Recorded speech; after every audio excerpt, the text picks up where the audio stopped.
டாஸ்மாக் கடைக்கு போகாது, வேண்டாம், தப்பு. நம்மளும் போக மாட்டாங்க, திமுக காரன் அங்கேயே தான் குடியிருக்கிறான், அவங்ககிட்ட தான் இந்த காசையே புடுங்குறான். யாரு? திமுக காரன்கிட்டயே காசை புடுங்குற கட்சி திமுக கட்சி.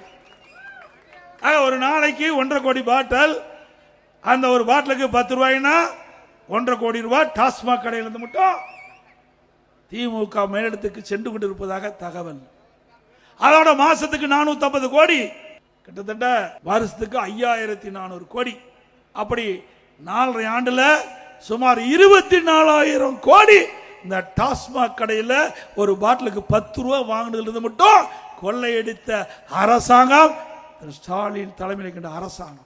அதுக்கு பிறகு அந்த பார்ல விக்கிறது அது தனி, அது தனியா வாங்கி கள்ள விக்கிறாங்க, இது ஒரு வருமானம். ஆக இந்த டாஸ்மாக் நிறுவனத்தின் மூலமாக கடையிலிருந்தும் சரி, பாட்டிலுக்கு 10 ரூபாய் வாங்கலும் சரி, அதோட பார்ல இருந்தும் சரி, சுமார் 50,000 கோடி கொள்ளையடித்த கட்சி திமுக கட்சி, திமுக அரசாங்கம். அதனாலதான் இன்னைக்கு இடி டாஸ்மாக் நிறுவனத்தில் பூந்து அதுல 1000 கோடி முறைகேடு நடைபெற்றதாக கண்டுபிடிச்சாங்க.